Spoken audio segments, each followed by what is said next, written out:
राधे राधे, जय श्री कृष्णा।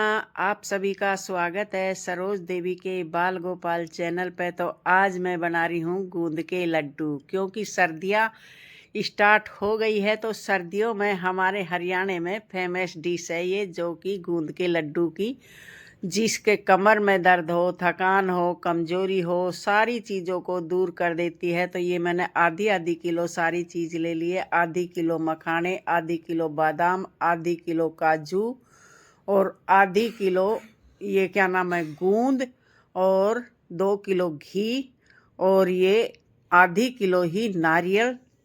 ये सारी चीज़ें मैंने आधी आधी किलो ले ली है। 1 पाव ले ली है किशमिश। तो ये सारी चीज़ें मैं आपको इसलिए बता रही हूँ, ये आधी आधी किलो का मेथड बिल्कुल एक्यूरेट लड्डू बन के तैयार होते हैं। और ये 1 पैकेट मैंने 1 पाव वाला ले लिए हैं फूल मखाने, क्योंकि फूल मखाने तो बहुत ज़्यादा हो जाते हैं, आधी किलो तो बहुत ज़्यादा हो जाएंगे। और ये सारी चीज़ हमने गैस कर लिया है ऑन, इस पर रख दिए कढ़ाई, इसमें डाल दिया घी। और किशमिश को तो हम भूनेंगे नहीं, क्योंकि किशमिश भूनने से जल जाती है पूरी। किशमिश तो हमने ऐसे ही डाल दिया है। और 2 किलो ले ली है बूरा देसी खांड। देसी खांड बहुत अच्छी रहती है, सर्दियों में गर्म रहती है। ये तासीर में देसी खांड गर्म होती है, तो इसलिए हम लड्डुओं में देसी खांड डालते हैं। तो ये बादाम ले लिए हैं मैंने। सबसे पहले इनको कर लेते हैं हम फ्राई, क्योंकि हम फ्राई करके जब डालते हैं ड्राई फ्रूट तो उसका अलग ही टेस्ट आता है, बहुत अच्छा टेस्ट आता है जब हम फ्राई करके डालते हैं। तो अगर जो ये सारे ड्राई फ्रूट हम कच्चे डाल देते हैं तो वो टेस्ट नहीं आता है जो फ्राई करके आता है। तो इनको हम अलग अलग सारी चीज़ों को फ्राई कर करके निकाल लेंगे, क्योंकि ये हम ईमान दस्ते में फिर कूट के डाल लेंगे। इनके ज़्यादा बारीक नहीं करना है, इनको 2-2, 3-3 पीस बनाने हैं इसमें। तो ईमान दस्ता में थोड़ी थोड़ी डाल के हम इनके पीस बना के तैयार कर लेंगे। तो इस तरीके से जब बादाम फूल जाते हैं थोड़े से और थोड़ा सा कलर चेंज हो जाता है, तो समझ लो हमारे बादाम फ्राई हो गए। ज़्यादा भी करने से फिर ये अंदर तक जल जाते हैं बहुत जल्दी। तो स्लो गैस पे ही हमने ये फ्राई करने हैं। तो इन सारी चीज़ों को हम फ्राई कर लेते हैं। अभी बादाम फ्राई करने के बाद पहले कर लेती हूँ मैं गूंद को फ्राई। ये एक एक मुट्ठी गूंद डाल के हमने फ्राई करना है, एक साथ नहीं डाल देना है कढ़ाई में, क्योंकि नहीं तो ये गूंद हमारा कच्चा रह जाता है। और इस तरीके से हिलाते डुलाते इसको इस तरीके से हम फ्राई कर लेंगे गूंद को। और फूलने के बाद थोड़ी सी देर तक हमने और फ्राई करना है, थोड़ा सा बादामी कलर ना हो जब तक। अगर जो हम फूलते ही निकाल लेते हैं तो वो गूंद हमारी जाड़ों को चिपकता है जब हम गूंद के लड्डू खाते हैं। तो इसलिए इसको थोड़ी सी देर बादामी कलर होने तक इसको फ्राई करना चाहिए।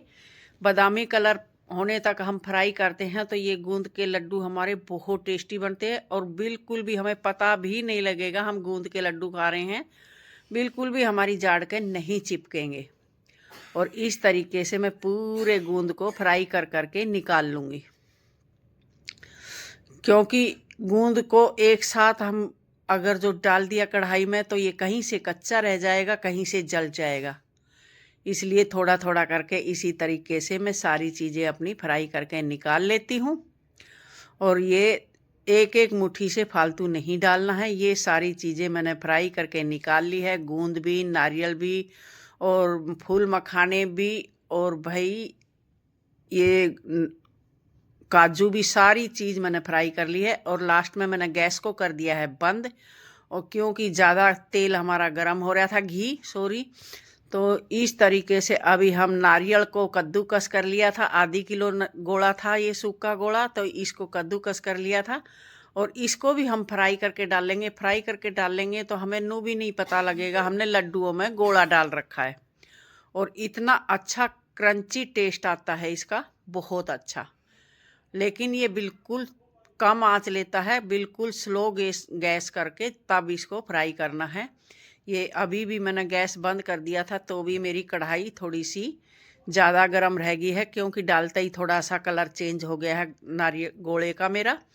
और इस तरीके से हम सारी चीज़ें फ्राई करके निकाल लेंगे।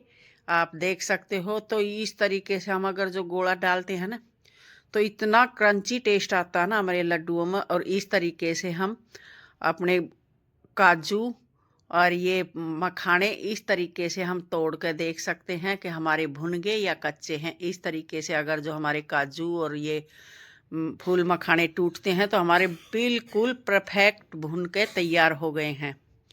और अभी मैंने दोबारा इस कढ़ाई में डाल दिया है घी और इसमें हम भून लेते हैं। ये 1.5 किलो आटा लिया है मैंने। इतने सामान में सिर्फ 1.5 किलो आटा। अगर जो आप आटा नहीं खाते हो तो इसकी जगह आप बेसन भी ले सकते हो। और भी हेल्दी बनाने के लिए आप बेसन ले सकते हो, क्योंकि मैं बेसन भी डाल के बनाती हूँ और आटा भी डाल के बनाती हूँ।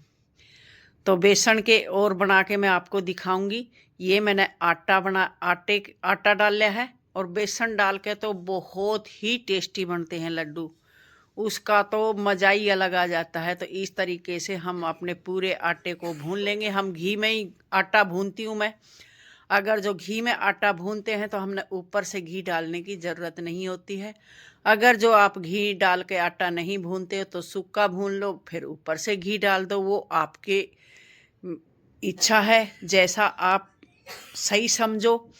और इस तरीके से हमने पूरी चीज़ों को भून के तैयार कर लिया है।